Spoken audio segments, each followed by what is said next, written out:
జై శ్రీరామ్. ఓం నమో నారాయణాయ నమః. సర్వే జనా సుఖినో భవంతు.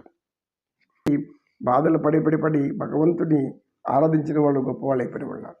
ఆయన చెంత చేరిన వాళ్ళు అనేక మంది ఉన్నారు. ఆయన పూజలు ధ్యానాలు సేవలు చేసేవాళ్ళు ఉన్నారు. కనుక ఆయన భగవంతుడు ఎప్పుడు కూడా దైవమా దెయ్యమా అనే కథలో ఉంటుంది. మనకు దెయ్యము అనేది మాయ, దైవము అనేది ఆనందం. అందుకని దైవం చుట్టూ మనం తిరగాలి, కానీ దయ్యం చుట్టూ తిరిగినామంటే మనల్ని బట్టి పీడిస్తుంది. కనుక మన మనసులో ఉన్నది ఏది ఉందో అదే జరుగుతుంది.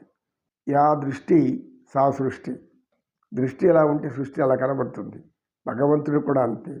నీవు ఎంత భగవంతుడి వైపు చూస్తావో భగవంతుడు అంతవరకు నీ మీద చూస్తూనే ఉంటాడు. ఆయన సృష్టి అంతా నిండి ఉన్నవాడు, సర్వజ్ఞుడు, సర్వాంతర్యామి, సర్వశక్తి స్వరూపుడు, సర్వేశ్వరుడైనటువంటి భగవంతునికి తెలియనిదంటూ లేదు. కాపాడాలనుకున్నప్పుడు కాపాడతాడు. కనుక ఆపద సమయాల్లో, అలసిపోయే వేళల్లో, మీకు ఏ చేతకాని వేళల్లో, ఏదో దుష్టపీడలో లేదా దుష్టగ్రహాలు దుర్మార్గుల్లో పట్టి పీడిస్తున్న సమయంలో ఒక్కసారి మనసారా పరమాత్మ, తండ్రి, తల్లి నీవే అనండి చాలు అంటాడు ఆయన. మనం ధ్యానంలో ఉంటే అది చెప్తాడు. ధ్యాన సాధన వల్ల ఇలాంటి సిద్ధి పొందవచ్చు అని యోగశాస్త్రం నిరూపిస్తుంది. వివేకానంద స్వామి స్పష్టంగా చెప్తాడు.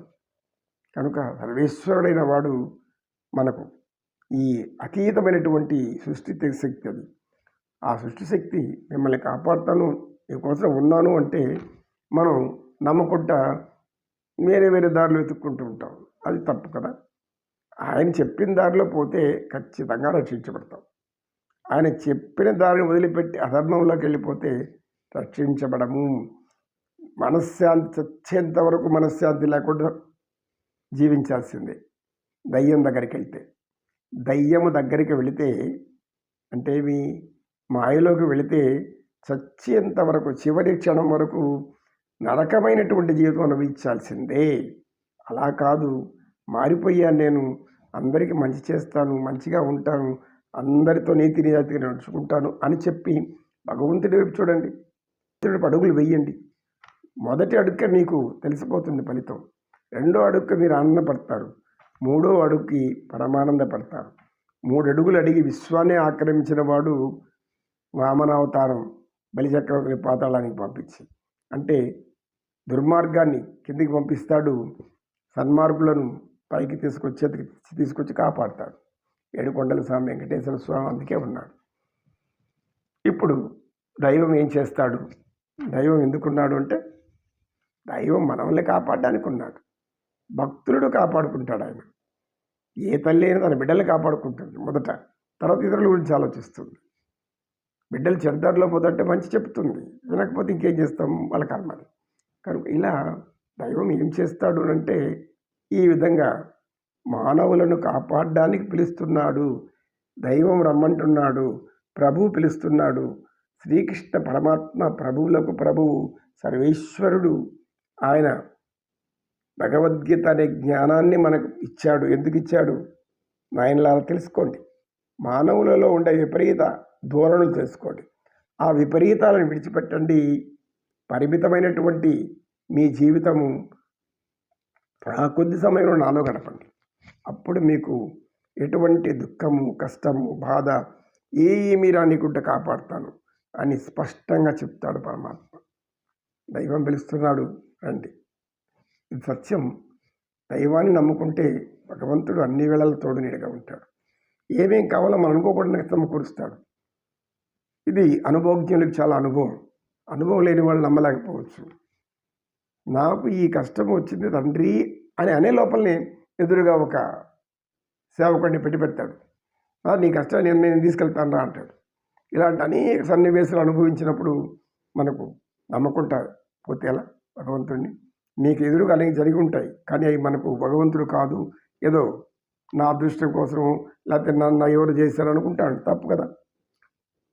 ప్రతి క్షణం మనలో జరిగే విషయం భగవంతుడు చెప్పి నడిపించేదే. ఇటువైపు మాయ నడిపిస్తుంది, దానికి వ్యతిరేకంగా భగవంతుడు ఉంటాడు. నువ్వు మాయని విడిచిపెట్టి పరమాత్మ, తల్లి నీవే, తల్లివి తండ్రివి నీవే, సకుడును గురుడును దైవం నీవే నా తోడు నీడ నా పతిగతి నిజముఖ కృష్ణాను. పరమాత్ముని పిలువు. ఏడుకొండలవాడ వెంకటరమణ గోవిందాను. గోవింద అను చాలు, వెంటనే ఆయన మీకు ఏం కావాలనో ఇందా అని ఇస్తాడు. అయితే నమ్మాలి. నమ్మకపోతే ఏం చేస్తాం? నమో కృష్ణ, నమో కృష్ణ. అర్థమైందని వెళ్ళారా? భగవంతుడు ఎందుకున్నాడు? భక్తులను కాపాడడానికి. దైవం ఎందుకుంది?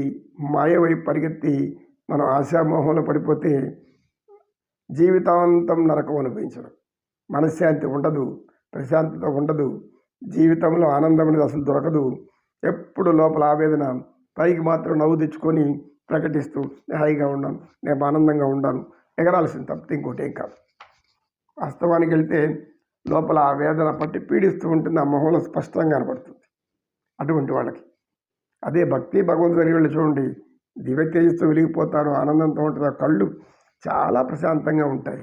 ఆ కనుచూపులు మిమ్మల్ని ఆదరించేలాగా ఉంటుంది. పరమాత్మ నేత్రాలు దర్శిస్తే, పరమాత్మ నేత్రాలను ఒక్కసారి చూడండి, మిమ్మల్ని ఆనందంలో ముంచెత్తేలాగా చూస్తాడు ఆయన.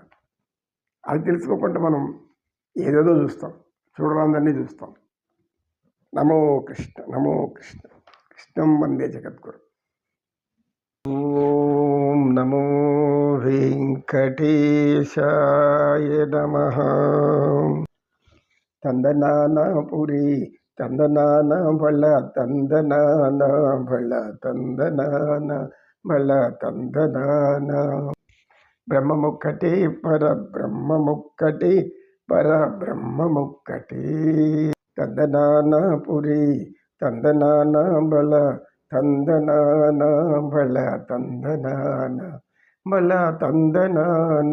కందువగులీనాది కములెందు లేవు, కందువగులీనాది కములెందు లేవు. అందరికి శ్రీహరే అంతరాత్మ, అందరికి శ్రీహరే అంతరాత్మ. తందనానాపురి తందనాన బళ తందనాన బళ తంద. ఇందులో జంతుకులమంతా ఒకటే, ఇందులో జంతుకులమంతా ఒకటే. అందరికి శ్రీహరే అంతరాత్మ, అందరికి శ్రీహరే అంతరాత్మ. తందనాన బళ తందనాన బళ తందనా.